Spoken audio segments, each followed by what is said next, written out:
Welcome everyone, welcome to the channel. Guys, आज के video में मैं आप लोगों के साथ सबसे इम्पॉर्टेंट कॉन्सेप्ट डिस्कस करूंगा।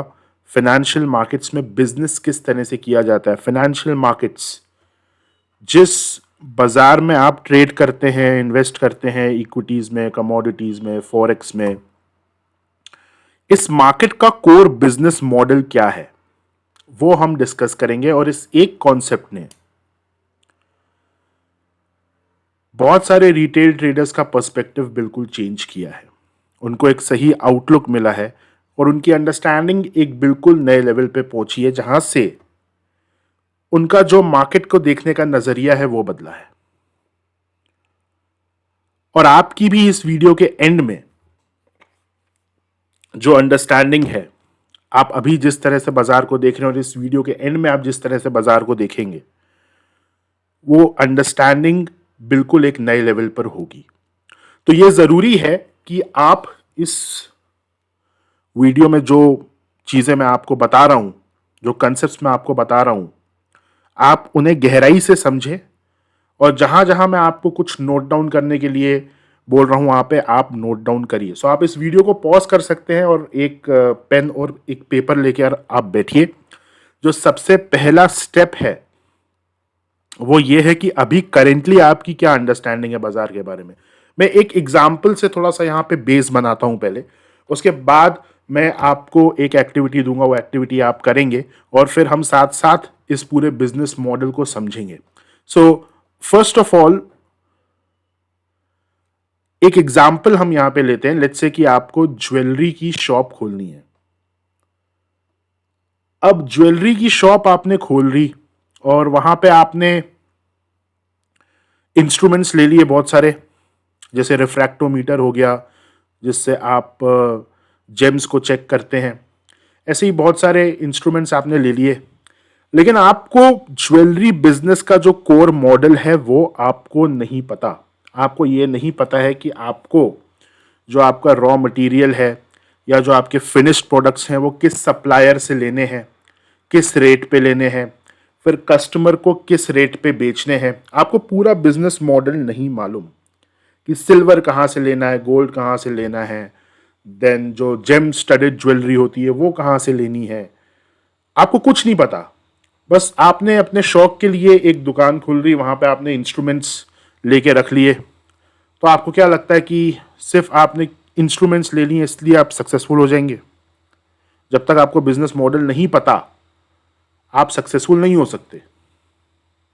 भले आप कितने ही महंगे इंस्ट्रूमेंट्स ले लीजिए, कितने ही सारे इंस्ट्रूमेंट्स ले लीजिए, दुकान को जितना चाहे अच्छा आप सजा लीजिए, बिजनेस मॉडल ही नहीं पता है। यही नहीं पता कि हम जिस रेट में सामान ले रहे हैं सप्लायर से, वो रेट महंगा है या सस्ता है, तो आप किस तरह से उसे आगे सेल करेंगे और किस तरह से प्रॉफिट कमाएंगे। तो बिजनेस मॉडल पता होना जरूरी है, राइट। सो लेट्स से कि जैसे रूबी है, तो रूबी कहाँ से आता है, कौन सी माइन से आता है, उसकी क्या क्वालिटी है, वो किस रेट पे आता है, किस रेट पे हमें लेना है। तो ये सारा जो एक प्रोसेस है, एक वर्कफ्लो है, ये ज्वेलरी बिजनेस में आपको समझना जरूरी है बिफोर आप अपनी दुकान को सजाएं और आप उस बिजनेस को चालू करें। ऐसे ही फाइनेंशियल मार्केट्स में जब आप आते हैं तो आप बहुत सारी चीजें यहाँ पे सीखते हैं, राइट। ऑनलाइन आप बहुत सारी चीजें सीखते हैं और हमारी जो अंडरस्टैंडिंग है वो उन्हीं चीजों में बंद के रह जाती है कि ये इंडिकेटर लगाना है और ये हमें चार्ट पैटर्न मिल गया, यहाँ पे ओवरसोल्ड का साइन आ गया तो बाय कर लो। तो हम उसी चीज में फंस के रह जाते हैं। हम बिजनेस मॉडल को ही नहीं समझ पाते कि हम जिस इंडस्ट्री में हैं, जिस बिजनेस में हैं, वहां किस तरह से बिजनेस किया जाता है। वही अंडरस्टैंडिंग मैं आपको आज के वीडियो में दूंगा। और ये कॉन्सेप्ट आज से कुछ 3-4 साल पहले जब हमने ट्रेनिंग प्रोग्राम चालू किया था और मेरे पास स्टूडेंट्स उस समय जब आते थे ट्रेनिंग के लिए, तो उनको सबसे पहले मैं यही कॉन्सेप्ट समझाता था जो मैं आज आपको यहां पे पब्लिकली समझा रहा हूं। और इससे एक एडवांटेज मुझे यह है कि इस कॉन्सेप्ट को समझने के बाद जो भी ट्रेनिंग लेने हमारे पास आता है तो हमारा काम बहुत ईजी हो जाता है, बिकॉज इस कॉन्सेप्ट की अंडरस्टैंडिंग आपको ऑलरेडी है। और जो भी ट्रेनिंग प्रोप्राइटरी लेवल पे दी जाती है, वहां पे आपको एक लेंस पहनना होता है, और वो लेंस जो है वो यही कॉन्सेप्ट है। तो ये कोर है सारी प्रोप्राइटरी ट्रेनिंग का, इसलिए ये आपको समझना बहुत ज्यादा जरूरी है। और अभी आपको सबसे पहले, अगर रियलिटी में आपको इस कंसेप्ट की डेप्थ में जाना है, तो अभी करेंटली आप के पास जो एक पेपर अवेलेबल है, आई होप कि आपने पेन और पेपर अरेंज कर लिया है। उस पेपर पे आप लिखिए कि करंट आपकी अंडरस्टैंडिंग क्या है बाजार के बारे में, कि यहां पे बिजनेस कैसे किया जाता है, क्यों किया जाता है, आपको क्या लगता है। आप वीडियो को पॉज कर सकते हैं और आप नोट डाउन कर सकते हैं। एंड मैं आपको पहले ये चीज बता देता हूं कि आप 6 से 7 लाइन से ज्यादा नहीं लिख पाएंगे। अगर आप कुछ लिख पाए तो, अगर आप कुछ लिख पाए, इवन अगर आप एक सीजन्ड ट्रेडर हैं, अगर आपको 2-3 साल का एक्सपीरियंस भी है, तो या तो आप कुछ नहीं लिख पाएंगे, पेपर पूरा ब्लैंक होगा, या फिर आप 4-5 लाइन से ऊपर नहीं लिख पाएंगे। जो भी आप अभी आप लिख के देख सकते हैं। And then at the end of this video हम फिर से यही एक्सरसाइज करेंगे और आपके पास रेडीमेड जवाब अवेलेबल होगा। Right, so let's start guys. हम कॉन्सेप्ट को यहां पे चालू करेंगे, और कॉन्सेप्ट को समझने के लिए सबसे पहले हमें यहां पे मैं कोशिश यही करूंगा कि जिस तरह से मैं अपने स्टूडेंट्स को ये कॉन्सेप्ट समझाता हूं, मैं उसी तरह से आपको भी ये कॉन्सेप्ट समझाऊं। एंड ओके, सो सबसे पहले आप यहाँ पे देख सकते हैं, मैं यहाँ पे 4 कंट्रीज को मेंशन करूंगा। Okay, so first one is USA, then UK, then Australia, then India.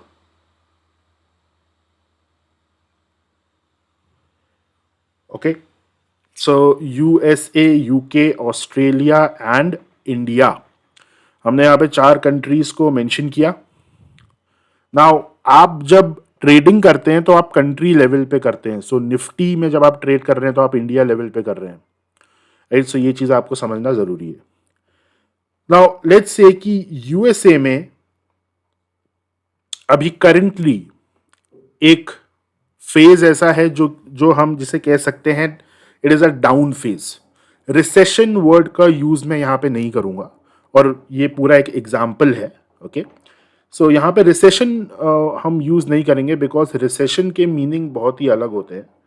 Okay, सो हम यहाँ पे क्योंकि हमें इजीली इस चीज को समझना है, तो हम यहाँ पे एक वर्ड यूज करेंगे डाउन फेज।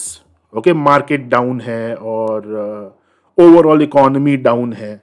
राइट, सो यूएसए में एक डाउन फेज है। Okay, down phase. Same UK में भी डाउन फेज है।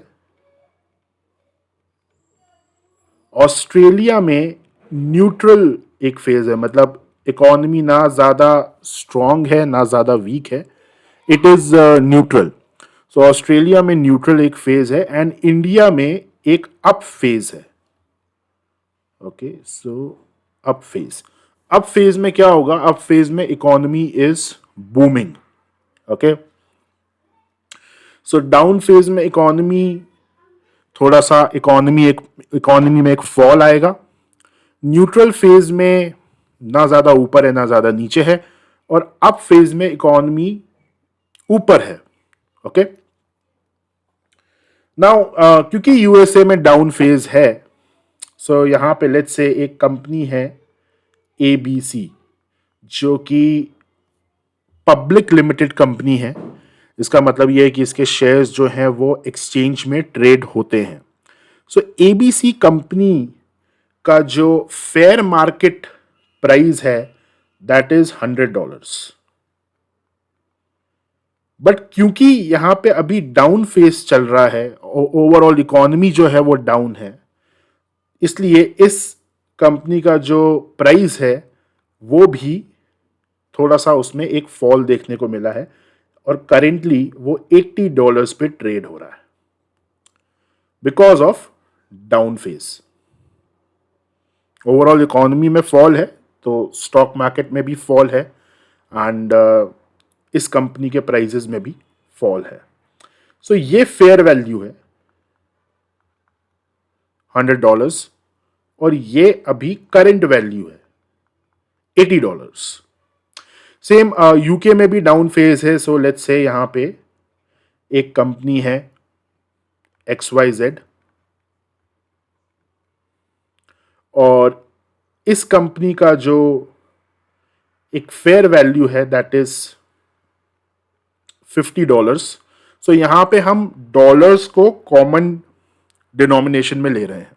ओके एंड क्योंकि डाउन फेज है सो ये जो कंपनी है इसकी करंट वैल्यू है $40। ऑस्ट्रेलिया में एक न्यूट्रल फेज है। यहां पे एक कंपनी है DEF और इसका जो फेयर वैल्यू है दैट इज $50 और इसकी जो करंट वैल्यू है that is $45। Okay and India में एक अप फेज है। Okay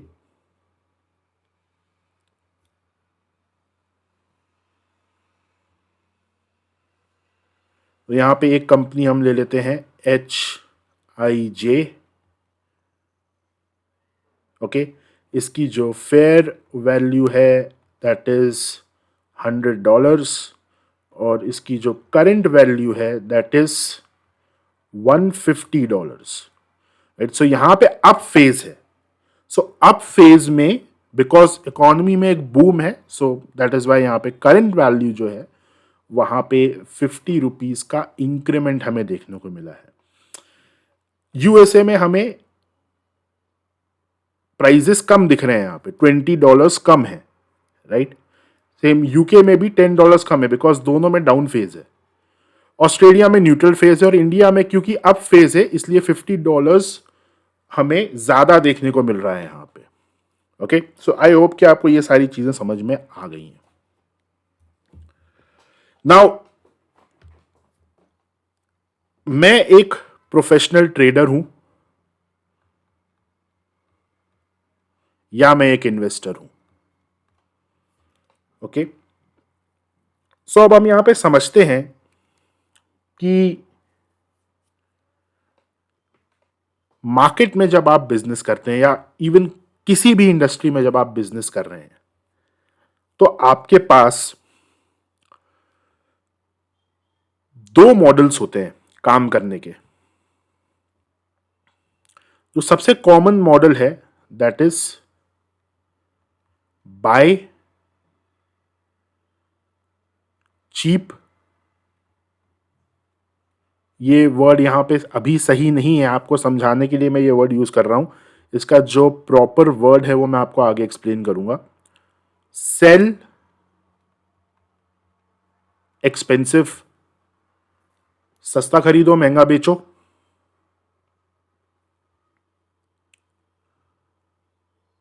then sell expensive buy cheap, जिसे आप शॉर्टिंग कहते हैं। ये भी बहुत सारे इंडस्ट्रीज में यूज होता है बट उस तरह से नहीं होता जिस तरह से स्टॉक मार्केट में हम इसे यूज करते हैं। फाइनेंशियल मार्केट्स में एक अलग तरीके से शॉर्टिंग को यूज किया जाता है। बट ओवरऑल बिजनेस के जो मॉडल्स हैं वो दो ही मॉडल्स हैं। या तो आप सस्ता खरीद के महंगा बेचो जो कि सबसे कॉमन बिजनेस मॉडल है, या आप महंगा खरीद के आप महंगा बेच के सस्ता खरीदिए जो कि सेकंड बिजनेस मॉडल है। अब हम पहले यहां पे इन्वेस्टर्स को समझेंगे, उसके बाद फिर मैं आपको ट्रेडर्स का एक्सप्लेन करूंगा। सो बीइंग एन इन्वेस्टर मुझे सस्ता खरीदना है और महंगा बेचना है। राइट तो अब यहां पे मेरे पास चार ऑप्शन है, आप यहां पे देख सकते हैं। USA, UK, Australia and India. USA में जिस चीज की फेयर वैल्यू 100 रुपीज है वो मुझे 80 रुपीज में मिल रही है। और अगर आप इकोनॉमिक साइकिल को समझते हैं तो एक डाउन फेज के बाद एक अप फेज आएगा, जैसे एक रिसेशन के बाद एक बूमिंग पीरियड आता है। हमेशा तो डाउन फेज रहेगा नहीं। सॉरी। नाउ क्योंकि मुझे ये चीज पता है इकोनॉमिक साइकिल किस तरह से काम करती है, वो मुझे मालूम है, और मुझे ये चीज मालूम है कि एक डाउन फेज के बाद एक अप फेज आएगा।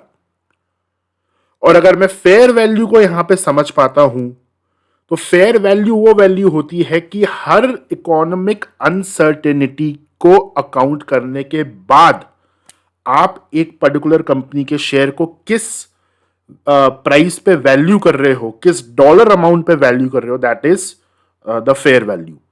हर इकोनॉमिक अनसर्टेनिटी को अकाउंट करने के बाद।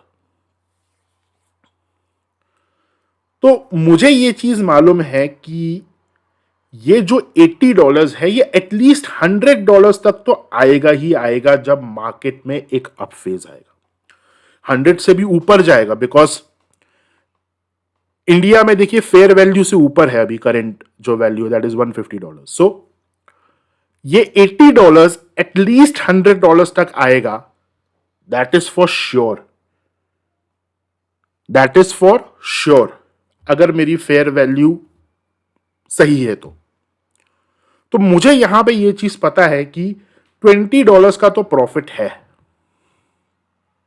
और हमेशा ही जब एक अप फेज आएगा तो वो फेयर वैल्यू से बाजार ऊपर जाएगा।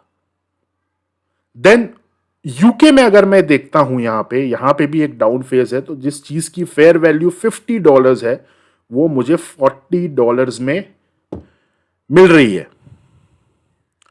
तो एटलीस्ट $10 का तो प्रॉफिट यहां पे फिक्स हो गया अगर मैं इस XYZ को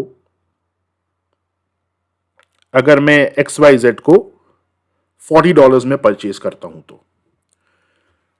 ऑस्ट्रेलिया में एक न्यूट्रल फेज है, तो जो चीज 50 की है वो अभी 45 है, और ये 55 भी हो सकती है, फिर ये 50 आ जाएगी, तो इस रेंज में ये मूव करेगी। तो ठीक है, अगर मुझे यहां पे इन्वेस्ट करना है तो मैं यहां पे भी इन्वेस्ट कर सकता हूं, लेकिन अभी यहां पे श्योरिटी नहीं है, राइट। न्यूट्रल मार्केट में फेयर वैल्यू के कैलकुलेशंस जो हैं वो भी प्रॉपरली नहीं हो पाते हैं, और ये जो एक इस रेंज में बाजार ट्रेड करेगा तो वहां पे श्योरिटी नहीं है, बट येस यहां पे आपको कुछ ना कुछ मिल सकता है। और इंडियन मार्केट में अगर मैं अभी इन्वेस्ट करता हूं तो जो चीज $100 की है वो मुझे $150 में मिल रही है। अब मुझे क्या करना है यहां पे, बाय चीप। तो यहां पे सबसे ज्यादा चीप क्या है,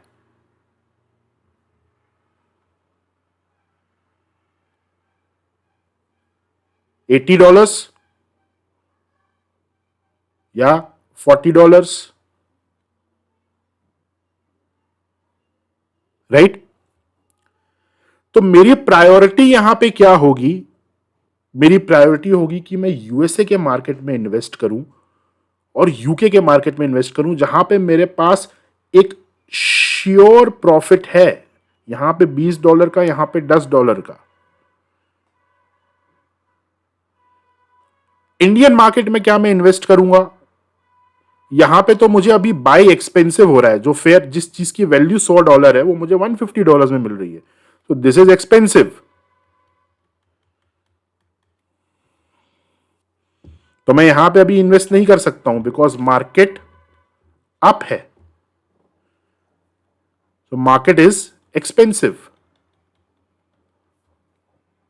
तो मैं बाय कहां करूंगा, मैं बाय करूंगा यूएसए में। यूएसए के मार्केट में I will start investing money, UK के मार्केट में I will start investing money in companies में। क्योंकि जब इकोनॉमिक साइकिल डाउन फेज से अप फेज में जाएगी तो ये मुझे $20 का sure profit plus fair value से ऊपर, जब बूमिंग पीरियड आता है तो कैसे ऊपर ऊपर ऊपर प्राइसेस जाते हैं, वो प्रॉफिट भी मुझे मिलेगा। सो लेट्स से कि ये मैंने एंटिसिपेट किया है कि ये $100 की फेयर वैल्यू से ऊपर प्राइस जाएगा और ये प्राइस हो जाएगा $150। तो यहां पे $20 तो मुझे श्योर है, और फिर मार्केट के मोमेंटम से मुझे $50 का और प्रॉफिट मिला, तो मेरा टोटल प्रॉफिट यहां पे हो गया $70। यहां पे लेट्स से $50 है और मैंने एंटिसिपेट किया कि ये $70 तक जाएगा बिकॉज ऑफ मोमेंटम, जब इकोनॉमी रिकवर करेगी। तो $10 का श्योर प्रॉफिट प्लस $20 का एडिशनल मोमेंटम बेस्ड प्रॉफिट। तो यहां पे ये जब $70 का होगा तो मेरा जो प्रॉफिट है दैट विल बी $30। ऑस्ट्रेलिया में अभी हमने कुछ नहीं किया, और इंडिया में अभी हमने बाई साइड से तो कुछ नहीं किया। अब अगर मैं इसको 150 में परचेस करता हूं, तो अभी इकोनॉमी बूमिंग पर है, एक अप फेज चल रहा है। जब ये डाउन फेज होगा तो ये $100 पर तो आएगा ही आएगा, दैट इज फॉर श्योर। तो $50 का लॉस तो है, और फिर जब मार्केट गिरता है तो वो और गिरता है, तो ये $80 तक आएगा। तो यहां पे $70 का लॉस दिख रहा है बाई करने में।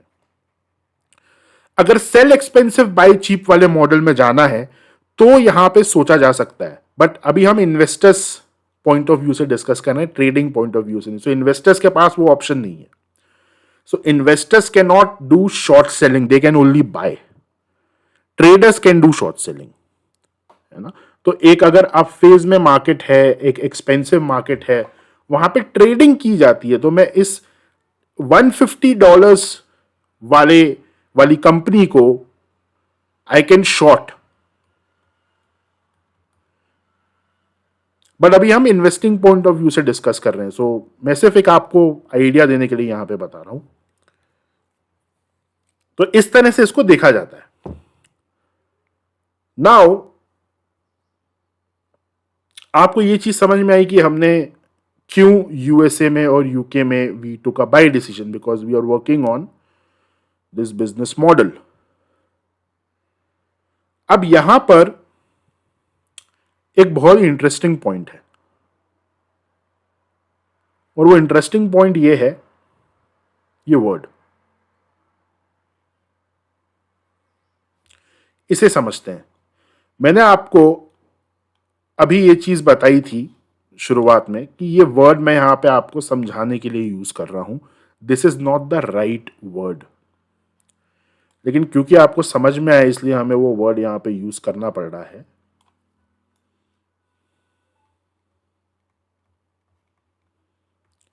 चीप और एक्सपेंसिव को अगर आप समझ जाते हैं, then you will enter 3% group which is known as smart money.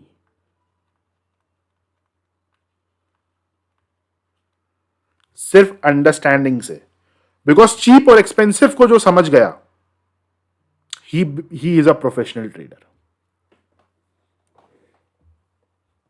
लेकिन ये समझना इतना आसान नहीं है, that is the thing. Simple है बट इजी नहीं है। अगेन बिजनेस मॉडल क्या है? Buy cheap, sell expensive, and then sell expensive buy cheap. Okay, so cheap और एक्सपेंसिव है क्या?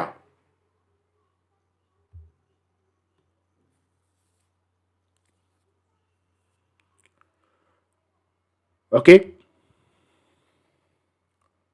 इसे हम समझने की कोशिश करते हैं। जैसा मैंने आपको बताया, बहुत सिंपल है लेकिन इजी नहीं है।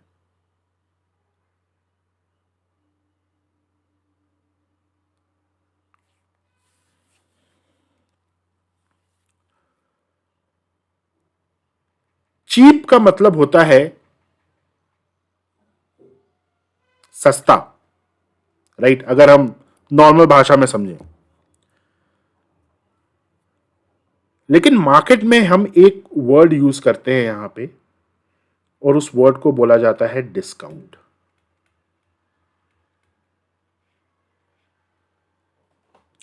और ये दोनों के लिए है। चीप को समझने के लिए भी आपको डिस्काउंट को समझना पड़ेगा और एक्सपेंसिव को समझने के लिए भी एक पर्सपेक्टिव से आपको डिस्काउंट को समझना पड़ेगा। दो गाड़ियां हैं यहां पे, लेट्स से हम यहां पे कंसिडर करते हैं i20 and BMW। Okay, i20 और BMW, दो गाड़ियां। i20 लेट्स से आपको इसका जो एक्चुअल कॉस्ट है दैट इज ₹1000, एग्जाम्पल है, राइट। एंड BMW का जो एक्चुअल कॉस्ट है दैट इज ₹10,000।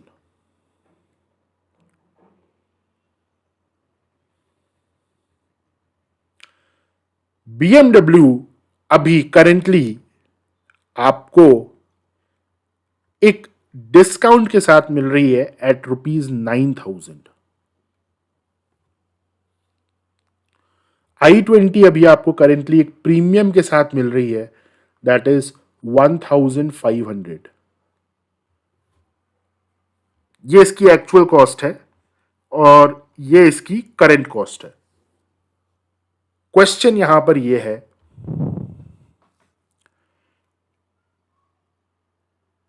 कि यहां पे what exactly is cheap and what exactly is expensive. इसमें से कौन सी गाड़ी चीप है और कौन सी गाड़ी एक्सपेंसिव है, ये क्वेश्चन है।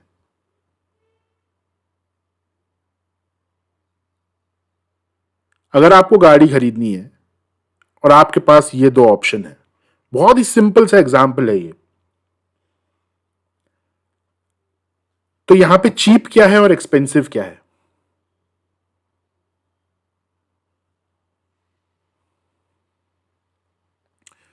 i20 जिसकी कॉस्ट ₹1,000 है वो हमें ₹1,500 की मिल रही है करंट, अगर हम लेने जाते हैं तो।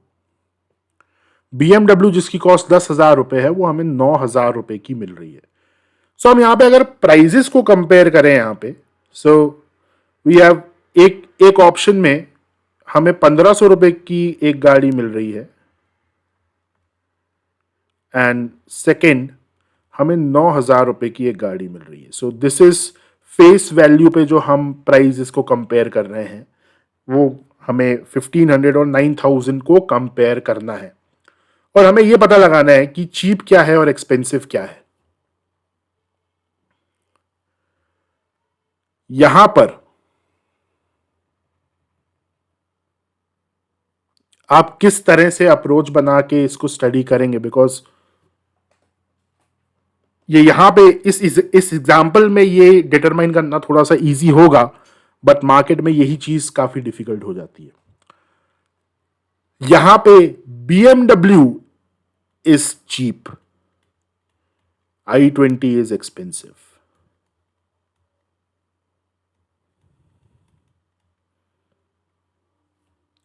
होता क्या है, जो चीजें आपको दिखाई जाती हैं मार्केट में वो आपको ये प्राइजेस दिखाए जाते हैं चार्ट्स के ऊपर, और इन्हीं प्राइजेस में आप पैटर्न्स वगैरह लगा के यू ट्राई टू ट्रेड। आपको यह नहीं बताया जाता कि इसके पीछे whether this is i20 and this is BMW and what is the actual value और what should be the value जिस पर आप करेंटली उस प्राइस पे आप उसको वैल्यू कर सकते हैं, राइट। मैं फिर से एक्सप्लेन करता हूं, वो कौन सा प्राइस है जिस पर आज आप इसे वैल्यू कर सकते हैं and then you can determine कि वो चीज चीप है या एक्सपेंसिव है। यहां पे BMW with all its features, all it's luxury, उसकी सारी सर्विसेज के साथ it is valued at 10,000 and you are getting ₹1,000 discount, आप उसको ₹9,000 में परचेस कर सकते हैं। i20 विथ ऑल जो भी उसके बेसिक एसेसरीज हैं, जो भी उसकी बेसिक लग्जरी है, सर्विसेज है, एवरीथिंग के साथ उसकी जो वैल्यू है वो 1,000 रुपए पे की गई है, और उसे आप आज अगर खरीदते तो आपको 1,500 रुपए में खरीदना पड़ रहा है।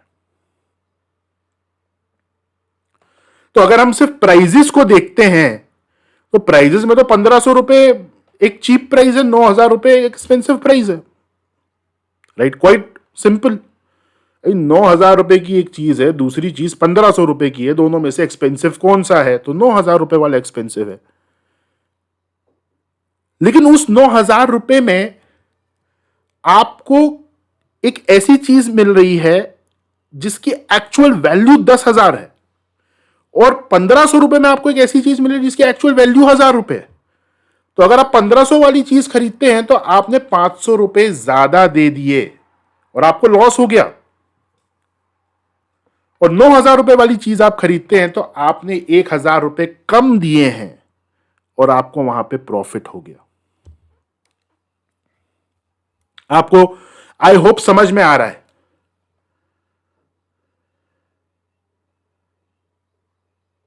सो BMW चीप नहीं है, BMW is at a discount.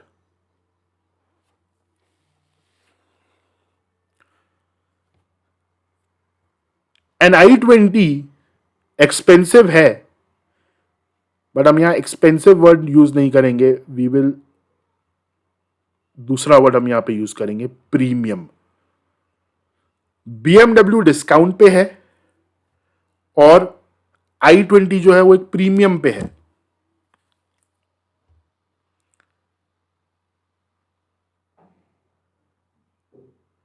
Right? So market का जो रूल है that is nothing is cheap, nothing is expensive,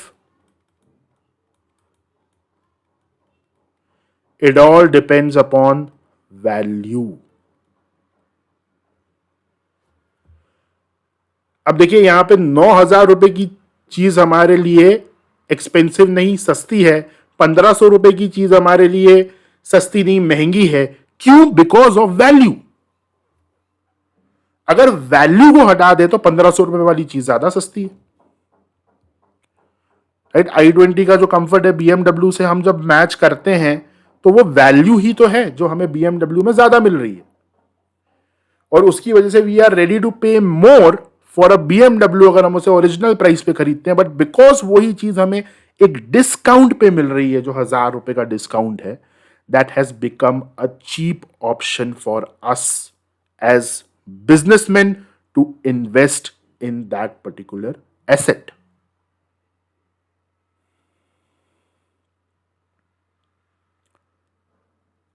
और ये डिसीजन हम डेली बेसिस पर भी लेते रहते हैं। जब मैं एक लग्जरी गाड़ी खरीदने का मेरा प्लान बना, एंड मेरे पास अगेन देयर आर ऑप्शंस, जो BMW है, ऑडी है, मर्सिडीज है, इन तीनों कंपनीज में आई वाज सर्चिंग कि मुझे कहां पे ज्यादा वैल्यू मिले। सो सबसे पहले आई वेंट मर्सिडीज के शोरूम में, मैंने वहां पे गाड़ियों को इवेल्युएट किया, फीचर्स समझे, प्राइसिंग ली। Then I went to BMW, वहां पे फिर मैंने आई कंपेयर्ड कि वहां पे क्या उनकी गाड़ियों में क्या चीज है, बिकॉज ये सेम लाइन है, राइट? मैं ऐसा नहीं है कि मैं BMW के शोरूम में गया and then I went to Hyundai और वहां पे मैं कंपेयर कर रहा हूं, ऐसा नहीं। जो because I wanted to purchase a luxury vehicle, BMW, Audi, Mercedes, ये तीन कंपनीज में मुझे इवेल्युएट करना था। आई वॉज इवेल्युएटिंग कि मुझे वैल्यू कहां पे मिल रही है। BMW के बाद आई वेंट टू ऑडी, मैंने वहां पे कंपेयर किया कि सेम प्राइस में if they are offering some more features, या हो सकता है they are giving a discount, so I would rather go and buy from Audi. तो इस तरह से मैंने इवेल्युएट किया and then I figured out कि ऑडी में एक ज्यादा मुझे अट्रैक्टिव डिस्काउंट मिल रहा है and I bought from there. यही चीज हम डेली बेसिस में हर चीज में करते हैं, बट बिकॉज मार्केट में हमें सोचने ही नहीं दिया जाता, हमें टूल्स में इतना उलझा दिया जाता है कि हम कोर बिजनेस मॉडल को नहीं समझ पाते। नाउ यहां पे अगेन आपने जब देखा, हमने यहां पे i20 BMW को कंपेयर किया एक एग्जांपल के लिए, समझना आसान है, लेकिन मार्केट में जब हम इस कंसेप्ट को अप्लाई करेंगे, हम ये पता लगाने की कोशिश करेंगे कि चीप क्या है, एक्सपेंसिव क्या है, थोड़ा सा कॉम्प्लिकेटेड हो जाता है। जब आप प्रैक्टिस करेंगे आपको समझ में आएगा। और चीप एक्सपेंसिव को पता लगाने का जो तरीका है, दैट इज प्राइस एक्शन। आप में से बहुत सारे लोग ऐसे हैं जो हमारे सब्सक्राइबर्स हैं, ईमेल सब्सक्राइबर्स। एक वीडियो आप लोगों को मिला होगा, frequency of days, intraday trading के ऊपर है। सो अगेन उस वीडियो मैंने आपको हर दिन का जो एक रोल होता है वो मैंने आपको बताया है। एट द एंड एक particular day, let's say Wednesday, right, Wednesday, so what is the value of that particular stock on Wednesday, whether it is cheap and whether it is expensive, और अगर वो चीप या expensive है तो वहां पे bye करके शॉर्ट करके उस चीज को आप ट्रेड कर रहे हैं, जो आप ट्रेडिंग कर रहे हैं इंट्राडे बेसिस पे, आप उस प्राइस डिस्कवरी को ट्रेड कर रहे हैं, right. The right word over here is price discovery. Price हफ्ते के एक दिन में आके जो भी सब्सक्राइबर्स हैं, आपको उस वीडियो में समझाया गया है, वो अपनी वैल्यू पे आ जाता है। तो जब वो डिस्कवरी का फेज चलता है, ऊपर नीचे, वहां पे ट्रेडिंग अपॉर्चुनिटीज होती हैं जो कि आपको हर दिन मिलेंगी। तो सारी चीजें आ यहीं पे रही हैं, वैल्यू पे। It will come down to its value, it will go up to its value.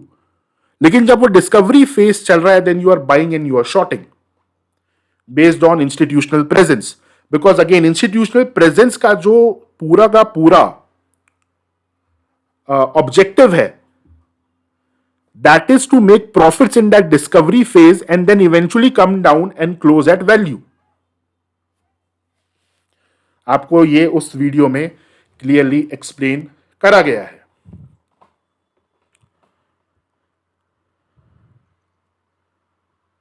Okay, now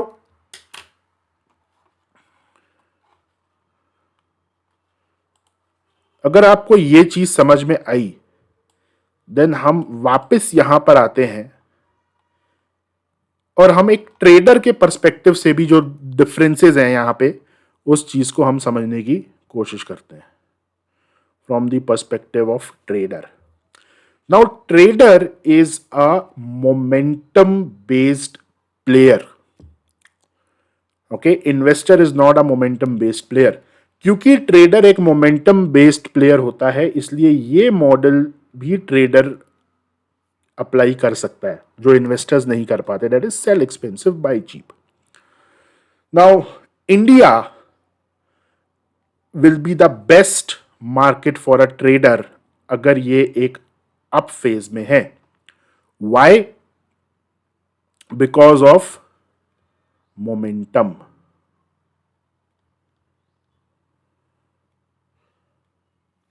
जब मार्केट एक अप फेज में होता है, there is momentum in that market. अब इस मोमेंटम को किस तरह से हम इंडियन मार्केट में डिप्लॉय कर सकते हैं, उस चीज को हम यहां पे समझते हैं। सो मोमेंटम एक ट्रेडिंग अपॉर्चुनिटी जो हमको देगा, that will be towards buy side as well as towards sell side, depending upon कि आप शॉर्ट टर्म ट्रेडर हैं, मीडियम टर्म ट्रेडर हैं, लॉन्ग टर्म ट्रेडर हैं, राइट। क्योंकि मार्केट एक अप फेज में है, इकोनॉमी बूम कर रही है, उस मोमेंटम को आप राइड कर सकते हैं बाय साइड में। So buy expensive, sell more expensive. Okay, this is because of momentum.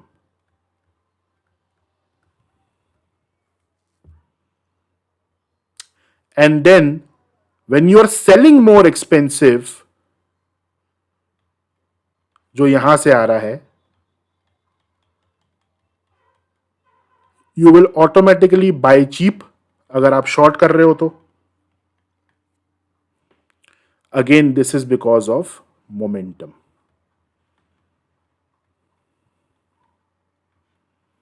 So for a trader in a booming market, buy expensive, sell more expensive.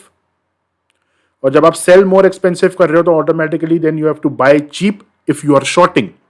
Now shorting एक trading में भी एक it is applicable on a short term time frame. आप futures में short करते हैं या intraday में आप cash market में short करते हैं. So again this is a short term time frame. इसलिए जब हम मार्केट के मॉडल्स को इवेल्युएट करते हैं so we evaluate it from a buying perspective, क्योंकि वो थोड़ा सा लॉन्ग टर्म हो जाता है. और ट्रेडिंग में भी there are medium term trading, long term trading, portfolio management, right. अब 6 महीने की शॉर्टिंग पोजीशन तो नहीं इनिशिएट कर सकते, बट यू कैन ट्रेड 6 महीने आज बाय करके 6 महीने में सेल कर सकते हो. That will come under trading. 1 साल से ऊपर की अगर पोजीशन होल्ड करते हो that is investing, right. So trading का रूल क्या है? Buy expensive, sell more expensive. अब देखिए ये चीज आप इस मार्केट में नहीं कर सकते.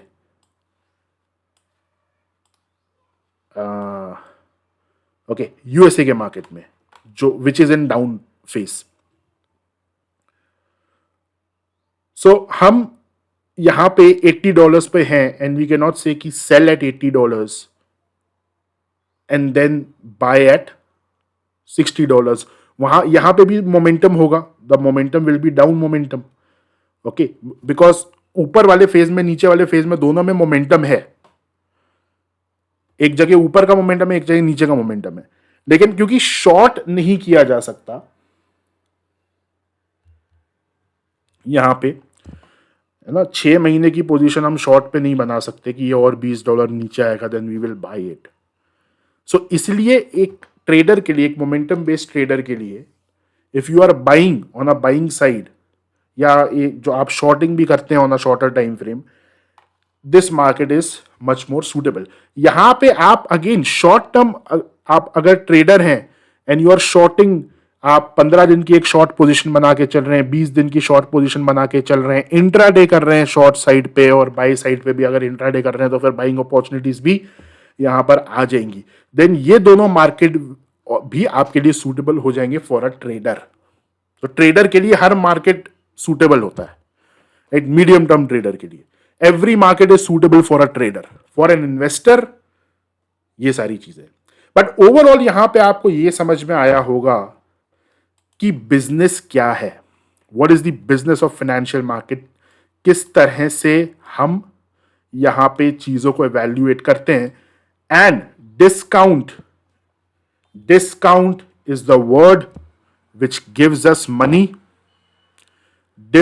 Finding discount is like finding gold for a trader and for an investor. Now expensive, जब हम शॉर्ट करते हैं देन ऑल्सो उस चीज को भी प्रोफेशनली डिस्काउंट ही बोला जाता है. अगर आप एक हायर प्राइस पे हैं that is above your fair value then you are getting discount for selling. तो जो एक्सपेंसिव वर्ड है, दैट एक्सपेंसिव वर्ड आपको समझाने के लिए यूज किया गया है, that is also discount. So buying में भी आपको डिस्काउंट मिल रहा है एंड सेलिंग में अगर आप फेयर वैल्यू के ऊपर हैं then you are getting a discount to sell. ₹1000 में अगर कोई चीज मैं बेच सकता हूं और मेरे पास ये अपॉर्चुनिटी आ जाए कि उसी चीज को मैं ₹1200 में बेचूं और मुझे मालूम है कि 800 तक जाएगी, so I am getting ₹200 discount to sell. वो मेरा प्रॉफिट हो जाएगा. So professionally discount word buying और सेलिंग दोनों चीजों के लिए यूज किया जाता है. और this is gold for an intraday trader, for a swing trader, for a medium term trader, for a long term trader and for an investor. Figuring out discount is gold. Daily basis पे हम जब बैठते हैं, all we do is we figure out this thing.